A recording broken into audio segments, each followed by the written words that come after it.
Well, hello, Joyful Warriors, and welcome to M4Lu's monthly book club discussion in May. We are so excited to be wrapping up this semester. Boy, it has been an incredible one. This month, we have been focusing on Comprehensive Sexuality Education, or CSE. The book that we read is "You're Teaching My Child What" by Dr. Miriam Grossman. Now, before we get started, I have to tell you, while the content we are discussing today is readily available and is actually easily provided to teens and young children, our discussion will address critical information that is often left out and, quite frankly, is medically graphic and can be sensitive in nature. So, we do want to just give you a quick warning. Viewer discretion is advised. If you've got those little ones around, you might want to not watch this as much as we want your live viewership. We might want to touch the recording of this later. So, one final thing before we begin, just a few notes for all of our viewers. You should see the chat feature on the right-hand side of your screen. Welcome to our viewers. We're so excited to have you here. Please take a minute to say hi, let us know where you're from, interact with the other viewers, and of course, don't forget to submit your questions to Dr. Grossman there. A quick note that we do like to bring the questions right on screen, so please try to write the question so that it is easily readable and accessible for us to be able to do that. Otherwise, we just may not be able to use it on screen. And of course, we will do our best to get to as many questions as we can throughout the call, but we are limited on time, so please hang in there if we do not get to yours. You can always send me a follow-up email. And then finally, be respectful and kind. Know that any inappropriate and rude behavior will get you removed from the event and you will not be allowed back in. And finally, of course, remember that the opinions of our guests are always their own and may not necessarily reflect those of Moms for Liberty. And now I'm very excited to introduce our author, our guest today, Dr. Miriam Grossman.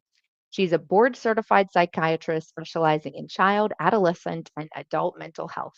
And long before the gender ideology topic became a national conversation, she raised the alarm in her 2009 book, You're Teaching My Child What?, which we'll be talking about today. Because CSE, as we know, really is the lead in to gender ideology.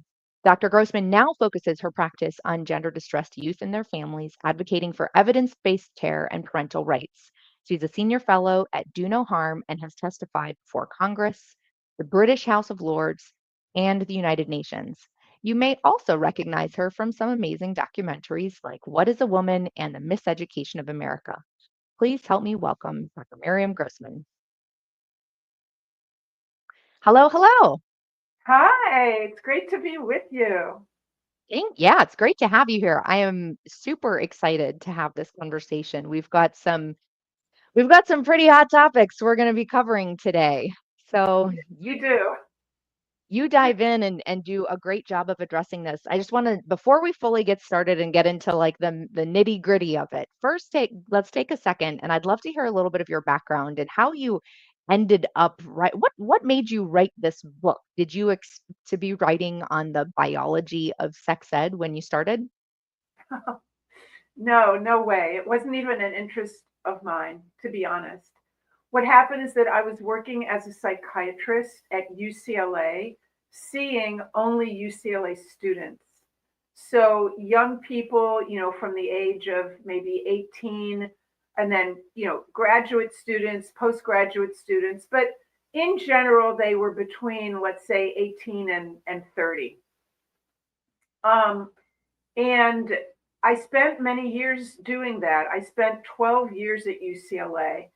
And after a while, I became aware that many of the young people, especially the young women who were ending up in my office with depression or anxiety, insomnia, I can't study, I can't focus, were actually suffering as a result of their the sexual decisions that they had made. For example, hooking up, sexual activity with basically a stranger, multiple strangers, fear of pregnancy, having gone through one or more abortions, having been diagnosed with a sexually transmitted infection and having no idea where she or he even got it from.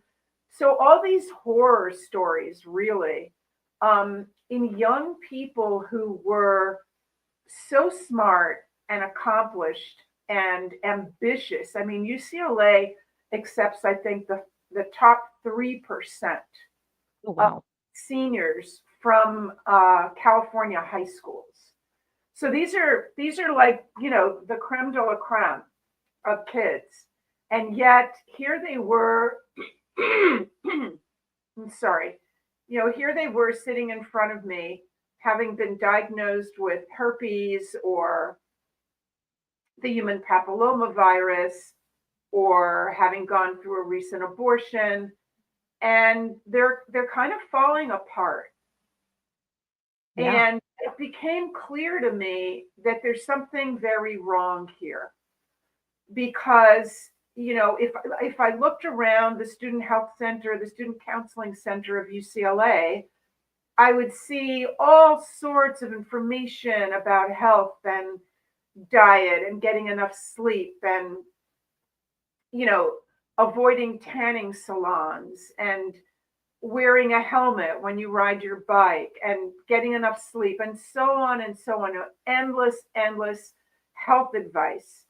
And not only health advice, but expectations that these young people were capable of making smart decisions to protect their health. And the one area that I did not see that sort of material was regarding sexual health, in which Wow. we're only being told, limit your partners. I mean, what the heck does that mean? Limit your partners Yeah. and use condoms, use protection. Those were the only two guidelines that young people were given. At the same time, when you walked into the student health center, the first thing that you see when you register is this like huge plastic bowl with like hundreds of condoms in them. Oh my goodness. And not only that, but as I did more research, I discovered, and this wasn't only at UCLA, but I discovered websites like Go Ask Alice from Columbia University that was, actively promoting, I mean, what can I say? Deviant behavior. I think deviant is a word that needs to come back to our culture. Deviant behavior. And I'll spare your audience. You can use your imagination. But this is the sort of thing that was being promoted to students, to young students. And so I decided to do a deep dive into sex education, comprehensive, so-called comprehensive, because it's not at all comprehensive, sexuality education, where it came from, who was running the show, what it said in the curricula, what teachers, in middle school and even elementary school teachers, high school teachers were being instructed to tell their students. And that is, that was the basis for my book, You're Teaching My Child What? think that the title is so aptly named because it just perfectly captures the shock that a parent will feel when you realize exactly what is being taught. And we've had in our previous events, we've talked a little bit about the background. Well, quite a bit about the background, covering Alfred Kinsey and Margaret Sanger and Mary Calderon. So we've talked about the background that laid the foundation for CSE and the really insidiously terrible um, foundations of it. But I do want to call it, you do such a great job of summarizing it quickly. That's one thing for our audience that they haven't had a chance to read it yet. It's a way to get it kind of like the short version and in all the key points. I think one thing though that was really surprising to me was, and this is what I'd like to talk about first, is really you take kind of a dare I say it, controversial approach by saying that we should get out of this out of date mentality of just sexual freedom and do whatever we want. And instead, you're taking a very medical and I think I would argue pretty center of the road, unbiased approach of talking about the facts that should be considered in when teaching CSE. If we're going to give the full picture to students, then they should be aware of the risks and dangers and because of this political incorrectness and the inconvenient truths of the fact that there are two genders, and like it or not, there are certain stereotypes for a reason.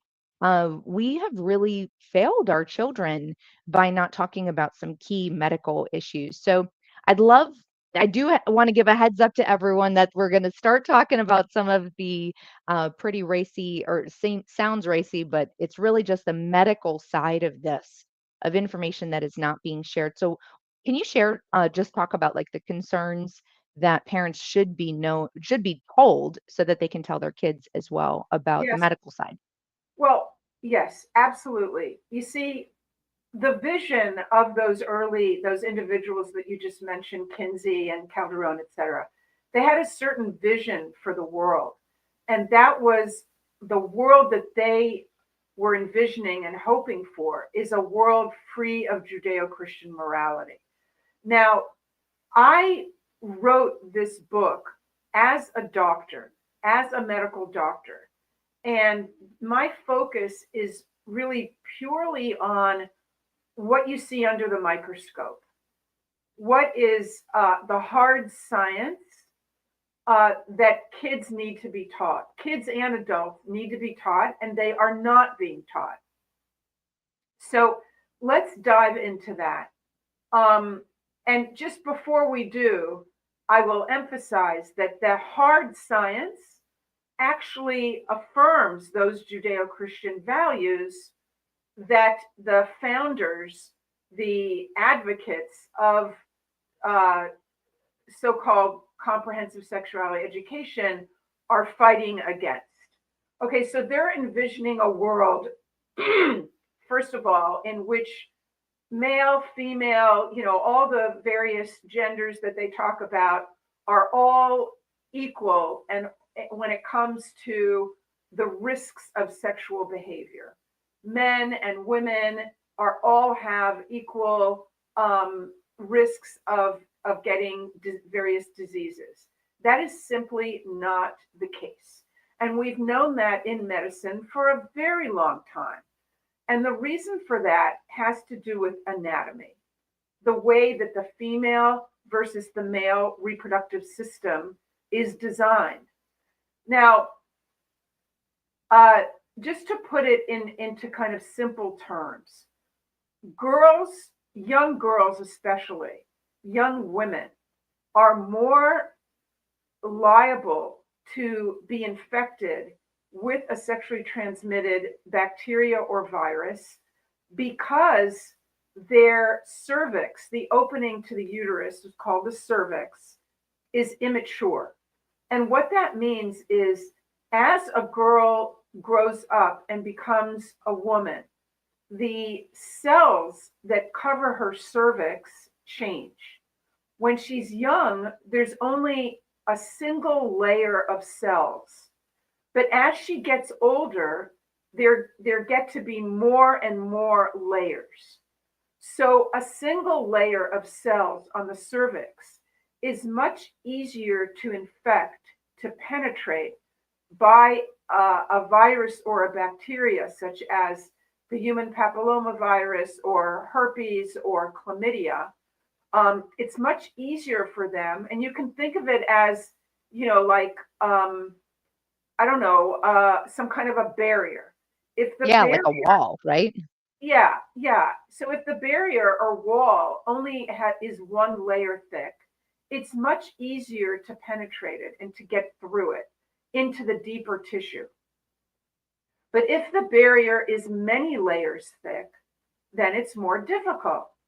And Hmm. quite simply, a girl who is 12 or 15 or even probably 18 or 20, I mean, every young woman is different and her development goes at a different rate, but her cervix is going to be easier to infect than an older woman.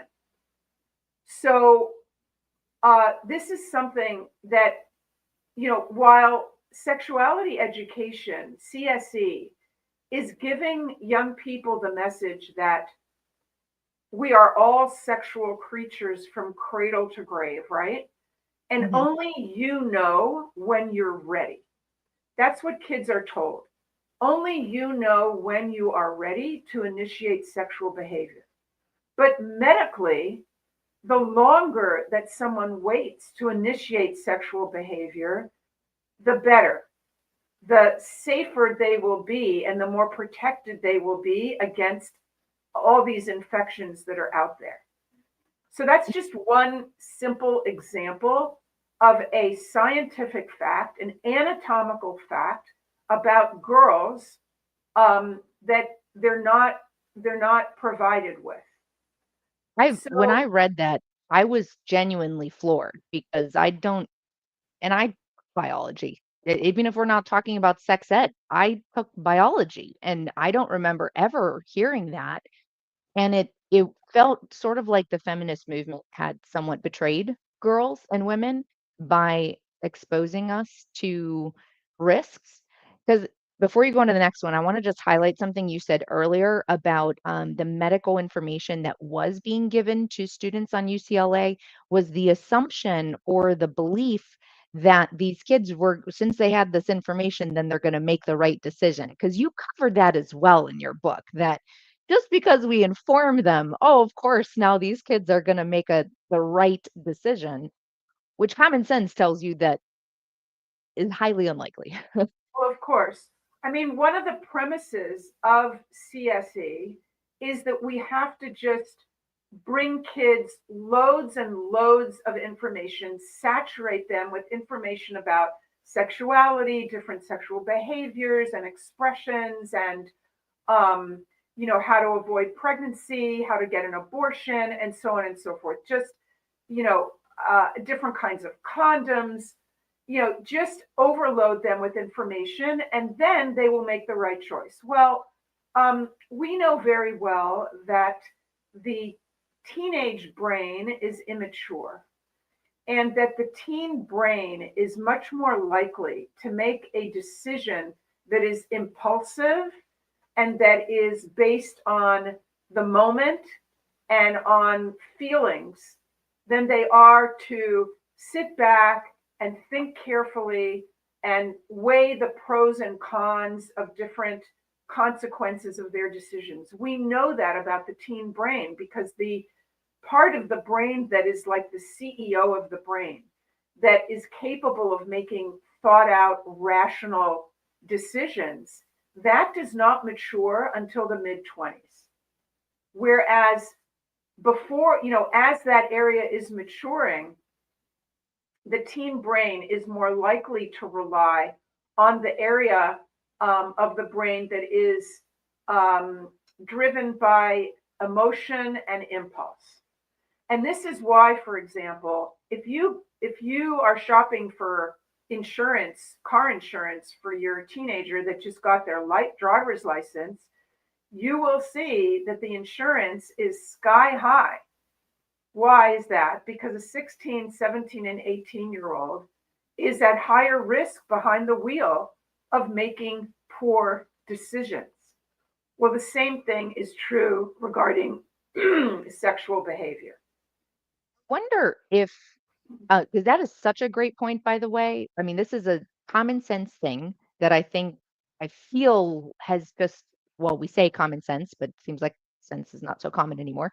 But this knowledge was something that was known, this idea that students or that kids were not as capable of making decisions rationally seemed pretty standard. Insurance companies, the idea of a higher premium, absolutely. Everyone knew this. And I think that it was more through statistics and trends that I would assume as opposed to biology. But I love that you talk about this, that the biology supports the traditional values. It supports things that we've known common sense wise for years. I think that's just awesome. Well, we've known it common sense wise, but then the 60s happened and modern sex education was introduced, as your audience already knows plenty about. And I know you've had some incredible people to speak about this. And the main message of my book, You're Teaching My Child What, is that sex education is not about health, it's about freedom. It's about sexual freedom at any age, without limitations, okay? Without judgment. And so it is really not at all about health, because when you look at look, you go to the doctor, what's the first thing that happens? You get weighed. If you're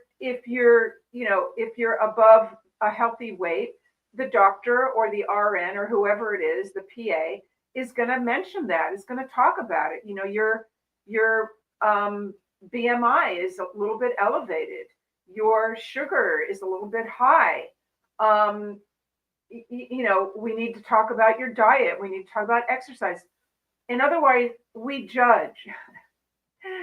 And, that's what we're supposed to be doing. We're not judging and saying, what's wrong with you? You're lazy, you're eating too much. We don't say that, obviously. But what we do is that we provide relevant information so that people are aware that their lifestyle is not the ideal lifestyle. But when it comes to sexual health, we do not do that, especially with young people, where I know that, for example, they walk into the student health clinic and they're asked, do you have sex with men, women, or both? So there's just an assumption, number one, that everyone is sexually active. And I had many students come into my office complaining about assumptions that are made, maybe students who, for whatever reason, were choosing not to be sexually active, whether it was for religious reasons or other reasons. And they were offended by some of these questions that they were asked, the assumptions that were being made. So let's see. Let's go back, if we can. We talked about the cervix, about the Yes. immature cervix.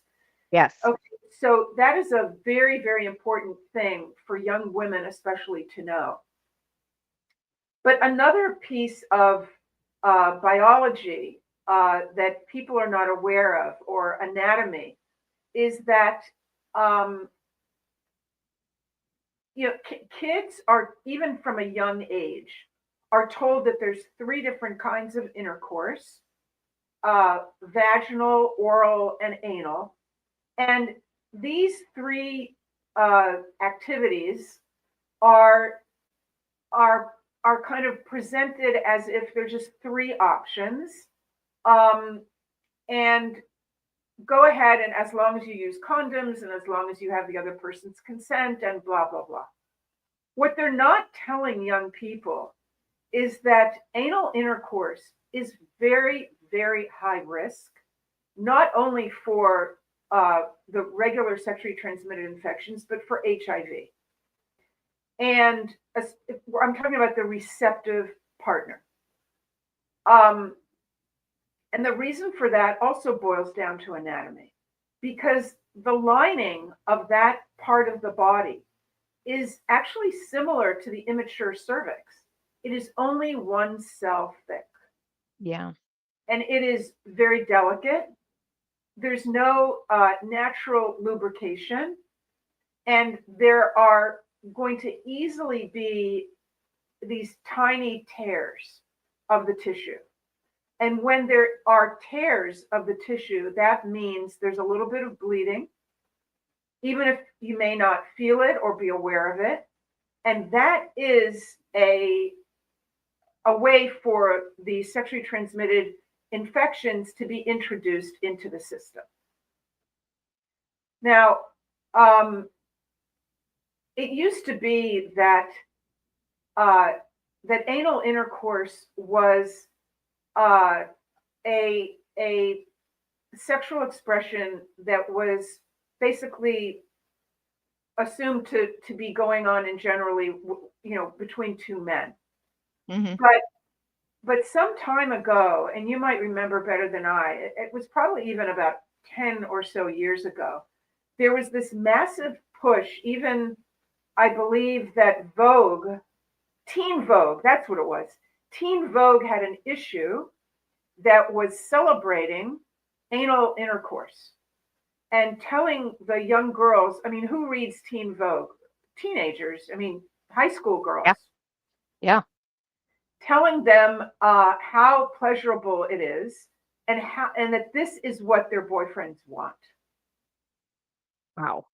Yeah. I that I have to just interject and say that as a former teen girl, I would have been really um maybe scared or extraordinarily uncomfortable to be told, well, this is really what your boyfriend wants. I think that's so I don't know, it's just very presumptuous and it's really aggressive messaging to be giving to teen girls who are already getting a lot of challenging messages.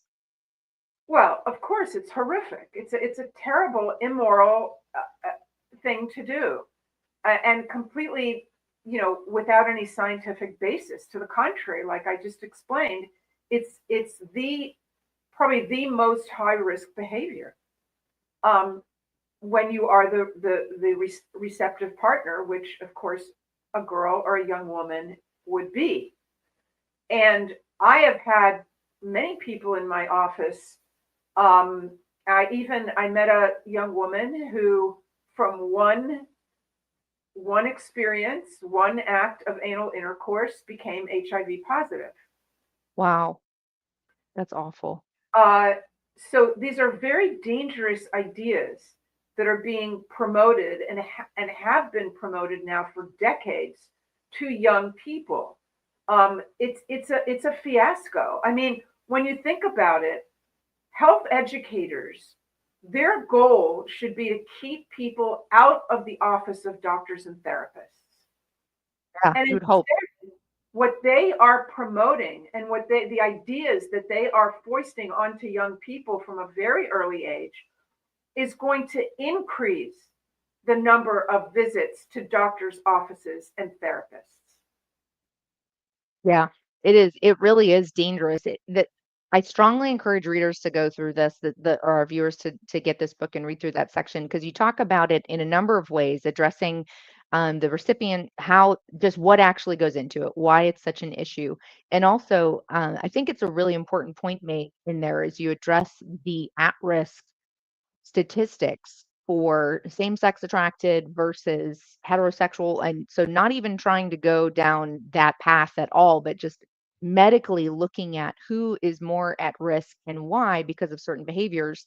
And I think you address it in the book that the fact that women, that girls, especially like bisexual girls, are at higher risk because they report the likelihood of having an encounter with a, a bisexual or homosexual male, which Correct. then that can transfer simply because you have more partners. That alone adds in your number or increases your likelihood of getting these Correct. infections. Well, just to be clear, the least risky behavior, just in terms of STIs, what are are, two women who have had very limited number of other partners. Well, let's start with, wait a minute. Let's start with a baseline here. Two individuals, regardless of whether they are male or female, if neither of them has had any partner whatsoever, and then they get together and are committed in a lifelong relationship, aka marriage, then they never have to worry about any sexually transmitted infections. And that is also something that kids are not told. You see, kids are led to believe that once you become sexually active, you are going to get one of these infections. Okay, I would show this when I was doing a lot of my lectures about that book, because now I basically am lecturing about my newer book about the transgender issue. But in my, years ago, when I lectured about You're Teaching My Child What, I showed the audience a clip from YouTube of a doctor from Planned Parenthood who was saying, once you become sexually active, you can expect to get the human papilloma virus. We all have it. Oh, wow. That's a bold claim. And this is what's going on. I mean, it is just it's a fiasco. It is a scam. It's scandalous, and young people are paying a terrible price for this, for these falsehood and lies, and pushing this vision of a world in which men and women are the same, and you can go out there and just do whatever you want with whoever you want, wherever you want, and just a free for all, which is what Kinsey was about, by the way. But when Kinsey was alive and he was practicing his, how should we call it, polyamory and sexual deviancy, you see, we didn't have all these epidemics of sexually transmitted infections. We basically had two, gonorrhea and syphilis, and they were easily cured by antibiotics. So that's another aspect of this that people need to understand, that when modern sex education began in the 60s, that predated this explosion of other diseases that viruses and bacteria, antibiotic resistant bacteria. For example, now we have gonorrhea and syphilis that is antibiotic resistant. But when they came up with these curricula and this vision of the world in which everyone was sexual from cradle to grave, and everyone was just going out there and doing whatever, that if they got into trouble with an infection, oh, you just go get a prescription for penicillin and you're fine. Yeah. Those days are over. Yeah. We've seen that, and this is a concept that should be understood as well, or we can see the same application of it through the concept of just superbugs, right? With the whole COVID explosion and all of that, that conversation really came up, the idea of overusing hand sanitizer to create superbugs.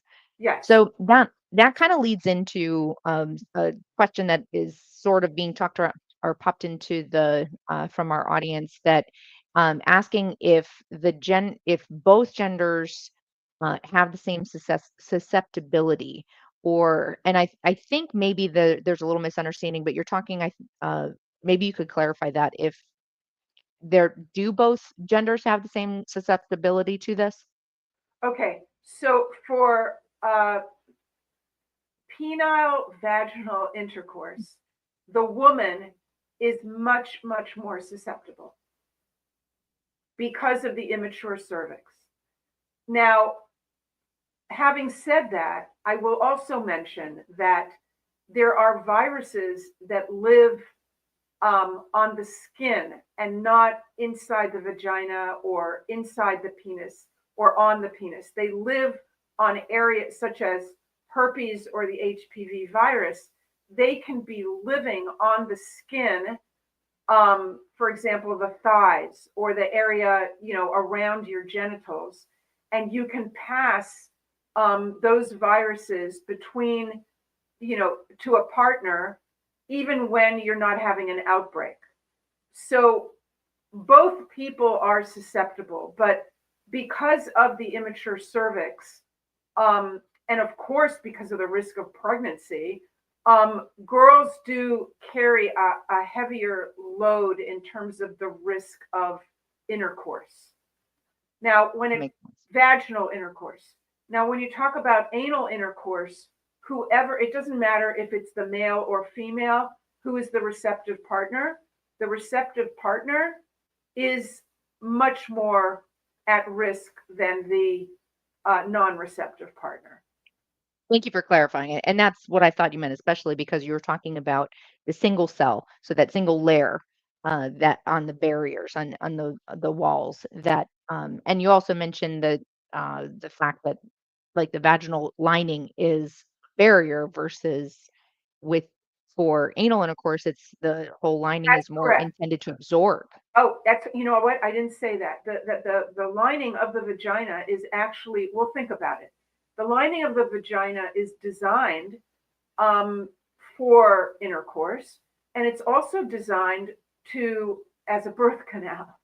Okay, so it's got to be tough, and Yeah. it's got to be able to stretch a lot, Yep. as any of us who have given birth know. Moms know this.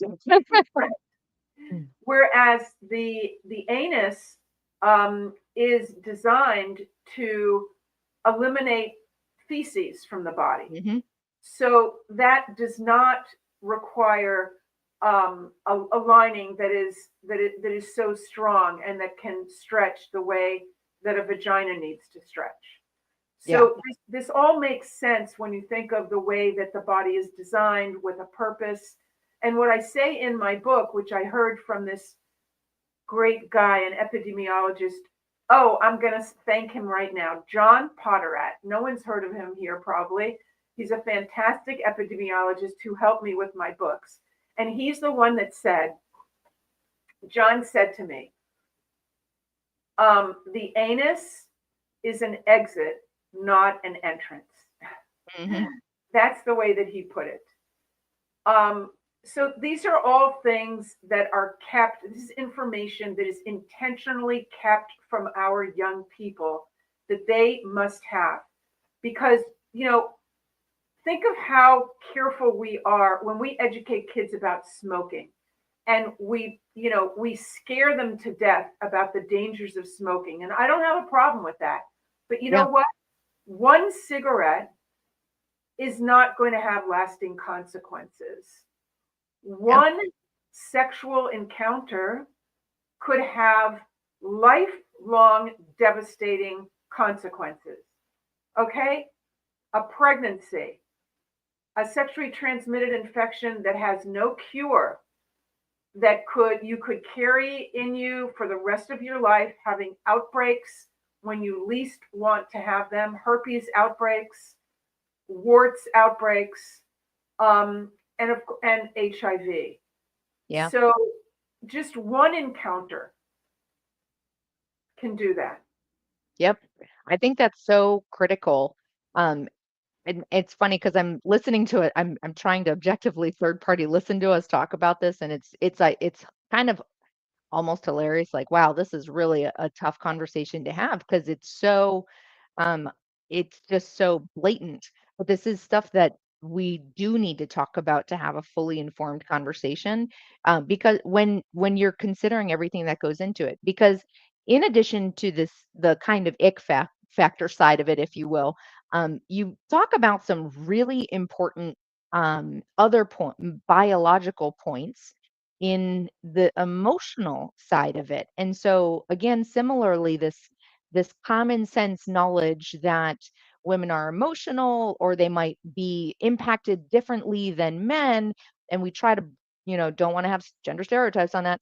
But then you talk about how condoms don't protect the heart, and especially for women. So could you talk a little bit about explain that with the cuddle hormone, as you call it, and how that Yes, works?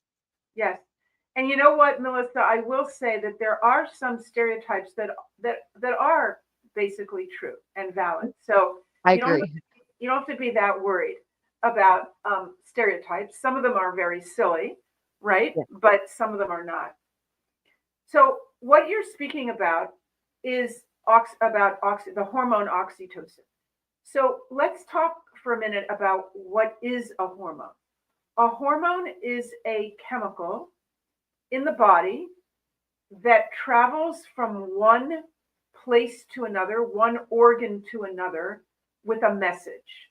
Like, for example, if you eat a big meal, your stomach releases a hormone that goes to your brain and tells your brain, I'm full.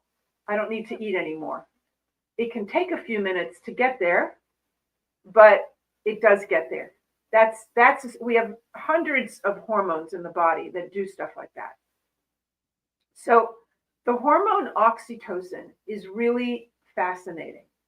It exists in both men and women and boys and girls, but it is primarily a female hormone, meaning we get higher levels of it that are secreted. We have more receptors on the cells to that will pick it up and react.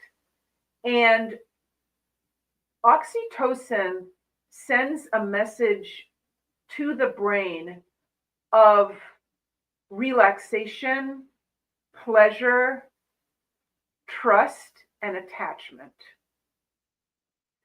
So it's a really positive thing. Yeah. Okay, when you've got a lot of oxytocin flowing through your body, you're feeling pretty good. Yeah, I would say. And you're also, these feelings of bonding and attachment to the person that you're with is happening. Now, when is oxytocin specifically, what behaviors or activities is oxytocin released?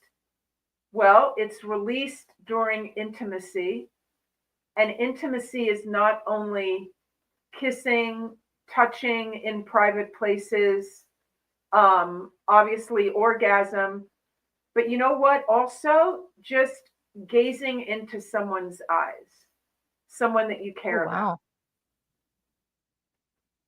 I can see that. It's Uh, also it's also released at very high levels during labor and delivery. all right, that I wasn't expecting. Well, if you think about the design of our bodies, you know, we when we give birth, I mean, we're already bonded to the baby from the 9 months of carrying the child. And I've written a lot about that as well. But you know, we the designer of the universe, the designer of our bodies, or if you want to say nature, whatever you're comfortable saying, I'm comfortable saying God, has created us and designed us in such a way, women, that we will be incredibly bonded to our newborn. And seeing that that newborn is going to basically take over our lives 24/7 for quite a while, um, and present us with many challenges and waking up more times than you want to at night, it makes sense that we want to have feelings of attachment and bonding.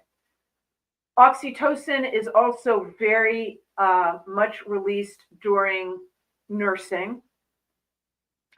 And oxytocin is found in breast milk, so that when a baby nurses, the baby is getting oxytocin that is helping him or her to relax, feel pleasure, and feel bonded. So it's really a beautiful, beautiful, like an orchestra, Yeah. that everything is like working together, working beautifully. Now, I'll just mention that, we could go off into the tangent of surrogacy and how that's an awful thing, in my opinion. But I know that that's not what you want to talk about right now.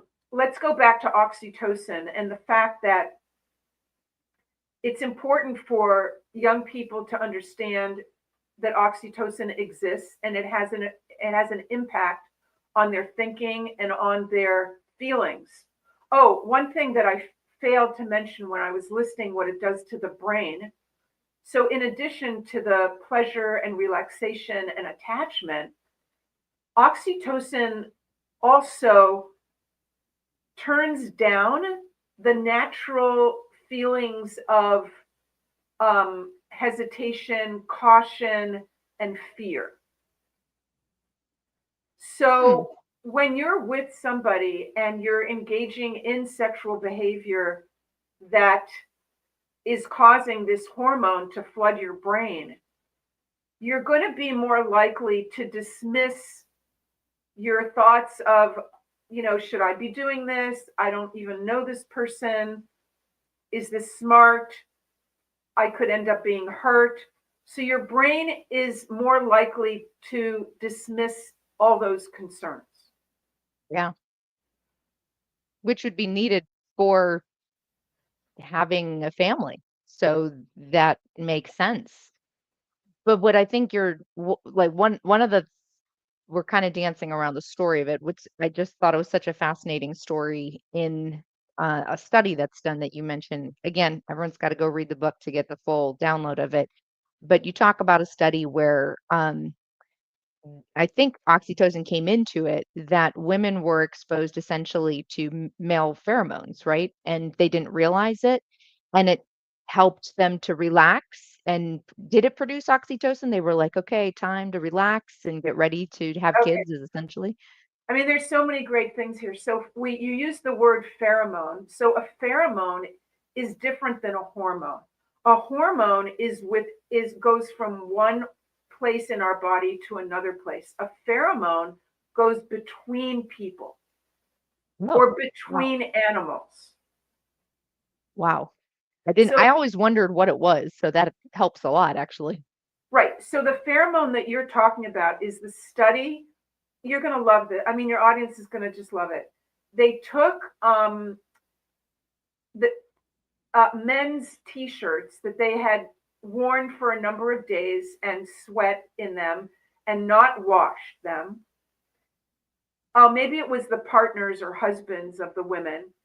And then they gave those t-shirts, smelly t-shirts, to the women. I mean, I'm not saying they were, had a bad odor, but they had the man's pheromones because our underarms and other places in the body produce pheromones. And they're very unique to that person. Just like a person's scent is unique, their pheromones are also unique. And so what was discovered, and I think I'm going to get this right. Honestly, I haven't reviewed this research for quite a while. Was that when the women had those t-shirts and and was inhaling the odors from the t-shirts, that their oxytocin levels went up. I can't promise you. Is that what it was? Because now I'm second guessing myself. I have to go This, back and check. well, it But might have been through that, but they were applying something on like the skin between the nose and the mouth or something like so that they okay, could breathe yeah, it. yeah, there are studies like that do apply the pheromones to this area between the nose. And the one that's my favorite is that they apply. You see, the amniotic fluid of a woman has her scent, has her That makes sense. individual scent, and so what's the baby is floating in that for 9 months. And so when you take some amniotic fluid and you put it on a cotton ball next to a newborn's nose, they cry less. Oh, wow. That's incredible. The odor, the scent of their mother causes them to feel better and to cry less. So these are pheromones, not hormones. But, biology, let's just put it frankly, biology is on our side. Biology emphasizes that we are designed in a spectacularly complex way, that we have to be careful about who we allow ourselves to get close to have an intimate experience with. Um, Biology says that men and women are very different, and that those differences should not be minimized, because they are essential to understand relationships. And, all these studies about hormones and pheromones, we could go on and on. It just highlights how spectacularly we are made. But, but sexuality education does the opposite. And it treats us, our bodies, our creation, like we are a unidimensional, I don't know, man made, oversimplistic machine that's easily understood. There's nothing miraculous about it, there's nothing spectacular about it. And that's just plain wrong. Because, especially when you study, like I have, the biology of sexuality, of the anatomy and physiology of reproduction, um, and the biology of maternal fetal, the science, all the science of the maternal fetal relationship, your head explodes with how amazing it is. Just a little bit that I've taught from your works in your books, I'm amazed. It is. I'm got to be honest. This is coming from someone who wasn't particularly thrilled with the subject of biology in high school. It wasn't something that I wanted to felt the need to learn more about, but it really is like an orchestra. I we have a really interesting question that I had not thought of this perspective, so I want to raise this one up, and it's directly connected to the oxytocin. So you give a great you lay out all of the information there on oxytocin between mothers and their child, but is there something like that similar released for parent or for the male, for the father, and a newborn? And a follow up was just a note: does this impact whether or not a father may or may not stay around? Which I'm not saying that all fathers do. Please don't anyone take that as a statement for it, but just something that we're seeing. So is that how is that impacted with, men? Well, certainly oxytocin is also released in men during sexual behavior. Um, and I believe that I've seen studies, I'm pretty sure that I've seen studies of men with newborns, who are actively involved, that their testosterone is higher. I mean, their testosterone is lower and their oxytocin is higher than other men. So, testosterone, of course, is the primarily male hormone that causes men to want to have sex and to want to have it with a lot of different people. And so, new dads who are involved, their testosterone levels do go down. Now, I don't know, like I said, that I'm completely up to date with everything, because now I'm more focused on the science around the transgender issue, and there's so much science there. But if anything, I'm sure that that the science that's coming out about men is supporting the idea that men are also deeply affected by their sexual behavior, and by having a child. However, oxytocin, having said that, oxytocin is primarily a female hormone, and there are many more quote unquote opportunities. I mean, nursing, every time you nurse, you're releasing oxytocin to your own brain and to your baby's brain. Um, so I hope that helps. Yeah. Well, so you mentioned the gender ideology issue that you're focusing on right now, and I there's one last thing. This is going to have to be our last question because I know we're right at the end. But one of the things that our last month was our focus was gender ideology, and I was rather it really got my interest in the book. You talk about gender based medicine and the idea of a male brain or a female brain. And so I'm curious if you can just speak to that for a second. And because that's an argument that is pushed. And actually, Dr. Colin Wright spoke a little bit about this, how this is something that they're trying to, the left is trying to say that, there's a male and a female brain. So that justifies reassignment surgery. Is that is there a male brain or female brain that should justify something like transgenderism? Well, there is a male and female brain. However, if you if you are male, that means that um, your brain was started to be masculinized just a few weeks after conception. Wow. So it's impossible to have uh, a male body, okay, male genitals, an XY chromosomes, and to have a female brain. It's simply impossible. Your entire body is masculinized or feminized. We're not like Legos. We're not Mr. Potato Head, where you can put, the wrong head or the wrong ear or the wrong nose somewhere. It just doesn't work that way. And yes, there is a new field, a special field in medicine called gender specific medicine. It should be called sex specific medicine, but that's another discussion. And it is based on our knowledge that every system in the body is sex specific.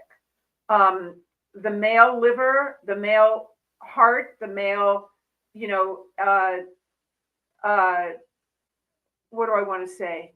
Um, I'm Well, really, sorry, I'm any getting tired. body. The immune system, all these different systems and organs in the body are specifically male or female. And why is that? Because every cell that has a nucleus, which is nearly every cell in the body, has either two X or two Y chromosomes, and that has an impact on not only the cell, but the organ.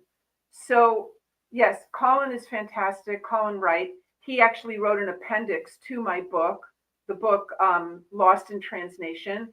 And I know that we have to get off, but I do want to throw something else out. I Yeah. want people to know that many of these things that we've discussed today about oxytocin, about the immature cervix, about the dangers of anal intercourse, and other things are contained in a pamphlet, which is on my website, which can be printed out. Okay, there's a Right. PDF on my website is miriamgrossmanmd.com. If you go to my website and you scroll down a bit, you will see that there is a pamphlet called Sense and Sexuality. And this is something that I wrote in 2008. It's been extremely popular. It is specifically for girls, young women. And it goes through all these things that they're not taught in sexuality education. It's You awesome. can you can pull up the PDF and print it out, and it's also up there in Spanish. Awesome. That leads me to right to what I was going to ask anyway to close you out because we've had a couple of people asking how they can get in touch with you, where they can follow. So please, you already mentioned your website, and we'll link to all of this in the show notes and description so people can easily get to it. But where else can they find you? Are you on other social medias, and how could they reach out? Well, don't go on Facebook. I mean, something happened to my Facebook account, and I can't access it, so it's totally out of date. I'm on X, but I Okay. don't. I'm very, very shadow banned on X. I can't really reach people that follow me. Sadly, if anyone here knows what I can do about that. But on X, I am at Miriam underscore Grossman.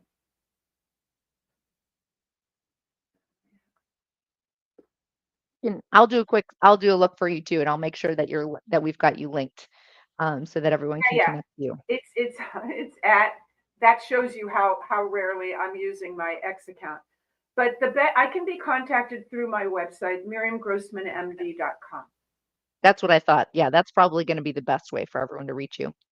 Well, do you want to say any quick sign off of anything, any updates that you're working on, things that are happening? Because since you're in kind of a different field right now, well, related but different. Yeah, yeah. I want to just make a connection to your for your audience. You see, I believe that there's a connection between sexuality education's completely erasing the differences between male and female in terms of anatomy and risk and all that. I believe that's connected to the transgender agenda because if those differences don't exist and if kids are being led to believe that girls and guys are basically, aside from a few minor differences, it's the same deal, then it's Yeah. much easier for them to accept the idea that they could be the opposite sex. I think you are spot on there. That is exact. I feel like we should have had CSE before gender ideology. It feels like it was the lead into it, but alas, here we are. Nevertheless, it's still very important. I do want to give a huge thanks to you, Dr. Grossman, for coming on and talking to us about this. And everyone, like I promised, we will get your links all up in our notes and description so that they can find you. Okay. Fabulous. Thank you so much. Thank you. All right, everyone. Well, I know I talked about it a bunch, but I'm going to say it again. You need to get this book and read it. It's an easy read. I'm very happy to say it's another one that while it's a tough topic, there's a lot in here for sure, but it's written in a very easy to follow, easy to understand, and the information is absolutely vital. It is literally the health of our children. And I'm sorry, but in this situation, yes, like the health and lives of our children, we need to be okay with having some kind of uncomfortable conversations because of, like we said, with the risk of one encounter potentially having a lifelong impact. That is incredibly important to take and have a several minute, hour long, whatever it is, single conversation at least with your kids to tell them the truth. Heck, give them this book so that they're aware of it as well. Well, depending on the age, because it's definitely got some stuff in it. So that wraps up May's events for M4LU with our focus on comprehensive sexuality education. Just want to give you a quick recap of what we have covered. So, in the beginning of the month, we started off with 101. That was we had some great presentations from Monica Klein, from Rebecca Ose, and from Aaron Brewer.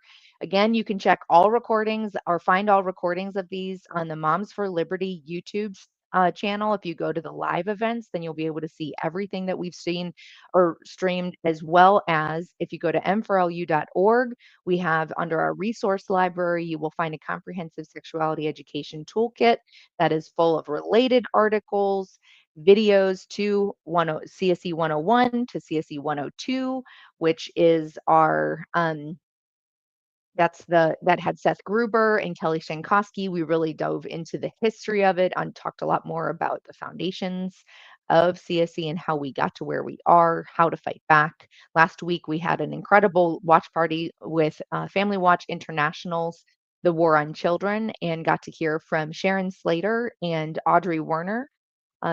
Make sure you check out those recordings. That was absolutely amazing. We had a lot of action items and powerful ways that you can help fight back about CSE and find out what is actually being taught in your schools. And then tonight, of course, today we got to talk to Miriam Grossman. So the recording will be available shortly. Just give it a little bit that we'll get this up. So if you weren't able to see for the whole thing, then we'll have it available for you. I'm super excited to give you a little bit of a teaser for our next academic calendar year in 25-26. We're going to be tackling some very relevant hot topics, including ed tech, data collection, social media, video gaming, mental health, AI, and more. We're going to also be probably exploring feminism and toxic masculinity, and then the origins of the DOE, how we got to where we're at, Marxism, socialism, communism, all of it. We have a packed lineup next year. You aren't going to want to miss it. So stay tuned. There's going to be more information coming. So at M4LU, we are here to inform you of the issues so that you are equipped to engage confidently as we fight for the future of our country. Thank you so much for joining us today, and we look forward to seeing you next time.